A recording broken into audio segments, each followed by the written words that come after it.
Decoding ওয়াইটি এই চ্যানেলটি grow করার পিছনে কি এমন কারণ থাকতে পারে? আপনারা অনেকে ভেবে থাকেন যে ডিকোডিং ওয়াইটি হয়তো বা ইউটিউব হ্যাক করেছে বা ইউটিউবের সঙ্গে কোলাবোরেট করেছে আর সেটার মাধ্যমে নিজের চ্যানেলটি এত ফাস্ট গ্রো করিয়েছে। কিন্তু আপনারা যদি এটা ভেবে থাকেন তাহলে কিন্তু সেটা আপনাদের সবথেকে বড় বোকামি হবে।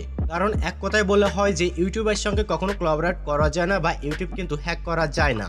ডিকোডিং ওয়াইটি চ্যানেলটি এত ফাস্ট গ্রো করার পিছনে যে মেন তিনটি কারণ রয়েছে বা যে তিনটি সিক্রেট রয়েছে, এই তিনটি সিক্রেট কিন্তু ডিকোডিং ওয়াইটি আপনাদের সাথে কখনো কোনো ভিডিওতে শেয়ার করবে না। কারণ কোনো কন্টেন্ট ক্রিয়েটর চাইবে না যে আপনারা তাদের থেকে বড় ক্রিয়েটর হয়ে যান বা আপনাদের ভিডিওতে তাদের থেকে অনেক ভিউজ আসে।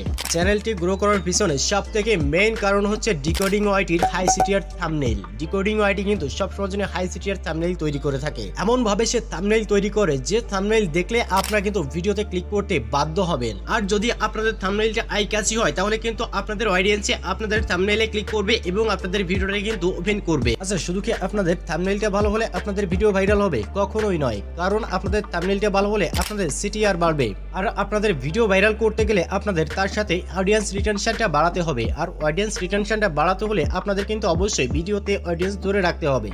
তার জন্য আপনাদের এডিটিং স্কিলটা বাড়াতে হবে। যদি আপনারা আপনাদের এডিটিং স্কিলটা বাড়াতে পারেন তাহলে আপনারা আপনাদের ভিডিওতে আপনাদের অডিয়েন্সকে খুব সহজেই কিন্তু আটকে রাখতে পারবেন।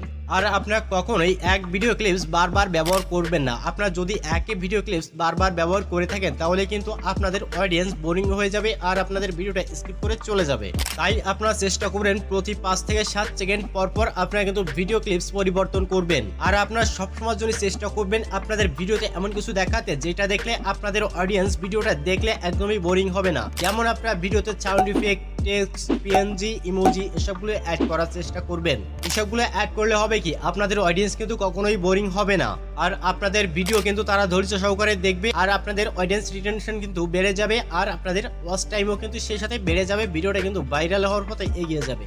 আচ্ছা, আপনারা থাম্বনেইল ভালো করলেন এবং আপনাদের ভিডিওটা এডিটও ভালো করলেন, তারপরও আপনাদের অডিয়েন্স রিটেনশন বাড়ছে না, মানে আপনাদের অডিয়েন্স কিন্তু ধৈর্য ধরে আপনাদের ভিডিওটা দেখছে না, তারা কিন্তু আপনাদের ভিডিওটা স্কিপ করে চলে যাচ্ছে। তার পিছনে কিন্তু আপনারই একটা কমতি রয়েছে আর সেটা হচ্ছে আপনাদের ভিডিওর ভয়েস ওভার। ভিডিও এডিটিং বা থাম্বনেইল মেকিং এর পাশাপাশি আপনারা যদি ভয়েস ওভারটা প্রপার না করতে পারেন তাহলে কিন্তু আপনাদের অডিয়েন্স কখনোই ধৈর্য ধরে আপনাদের ভিডিওটা দেখবে না, স্কিপ করে চলে যাবে। আর তখন ইউটিউব ভাববে যে না, এই ভিডিওটা একদম বাজে, এই ভিডিওটা কখনোই ইমপ্রেশন বাড়ানো যাবে না আর আপনাদের ভিডিওটা কিন্তু ডাউন করে দিবে। এর জন্যই কিন্তু আপনাদের থাম্বনেইল প্লাস আপনাদের ভিডিও এডিটিং প্লাস আপনাদের কিন্তু ভয়েস ওভার সবই প্রপার থাকতে হবে।